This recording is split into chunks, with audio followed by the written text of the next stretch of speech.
So after the making of the first film, the director himself wanted to make a sequel, or well, basically direct two more sequels back to back as well. So this is the film that basically began. Well, this is where our Pirates of the Caribbean: Dead Man's Chest comes in. So after rewatching it yesterday, well, I guess critics were, and a little bit of the audiences were a little too hard on this film. Not to say they hated it, it's just that it wasn't as good as the last film.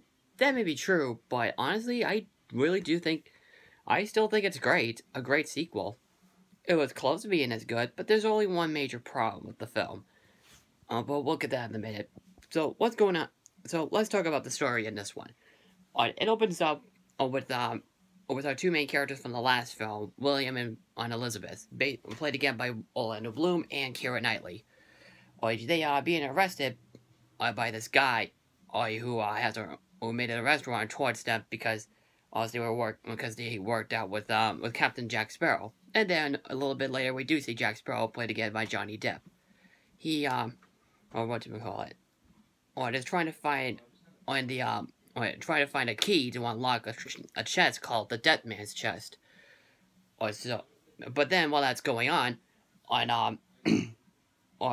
William Turner, what do you call it? I'm trying to remember. William Turner, or made a deal with this guy, or if William Turner gets the compass, Captain, Baguette, I will admit, what I'm gonna say right now, I think that's his name. Yeah, Baguette.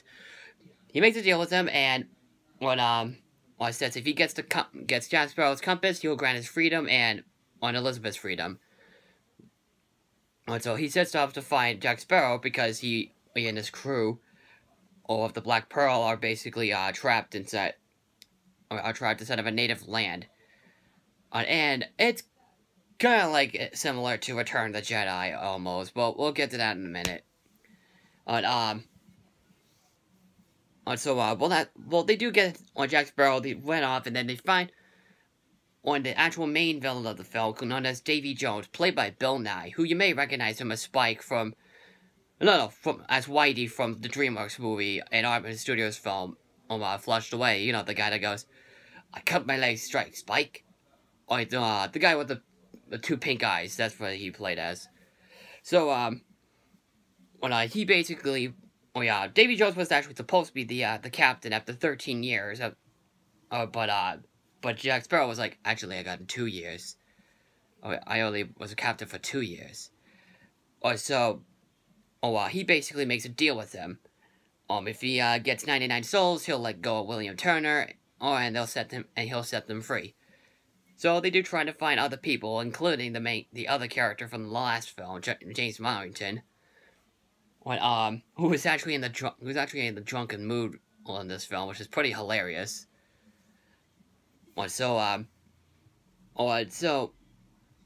A lot's going on, and that's the major problem with this film. It's needlessly complicated.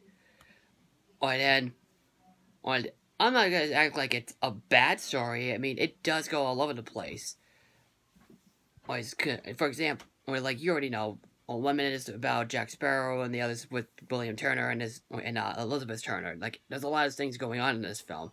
Don't worry, the third film is really complicated.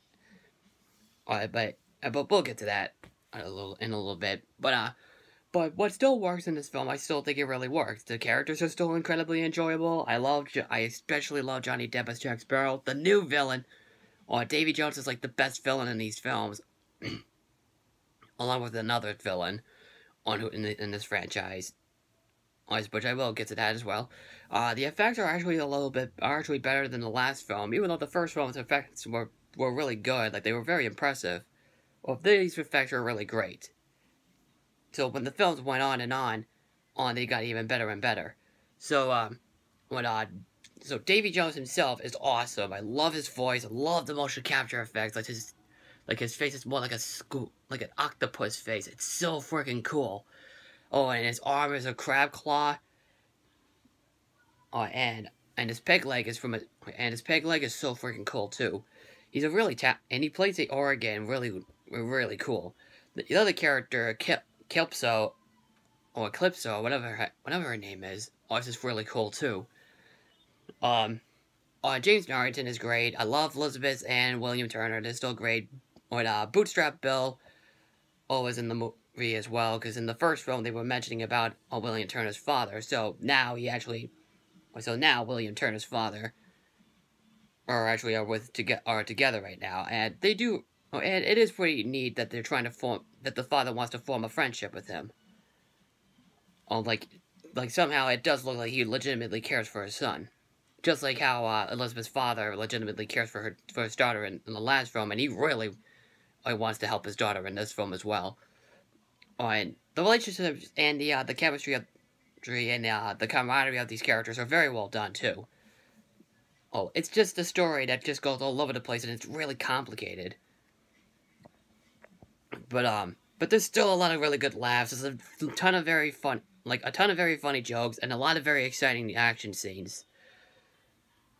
And of course, Hans Zimmer, who did the first 4 films. I swear Hans Zimmer is a really good composer. You know, the composer of The Road to El Dorado, The Lion King, Batman v Superman, the whole bunch. I mean, he's a very talented composer. And he's coming back to do the live-action Lion King movie.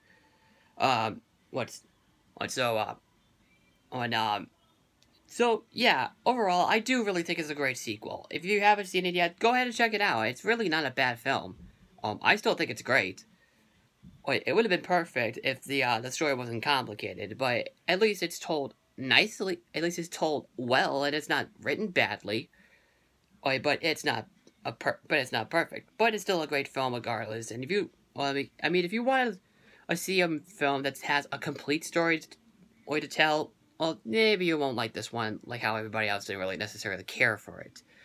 So, but if you want something that's completely entertaining, fun, really, really hilarious, and still has incredibly charming characters and great action scenes, this is a definite film to check out.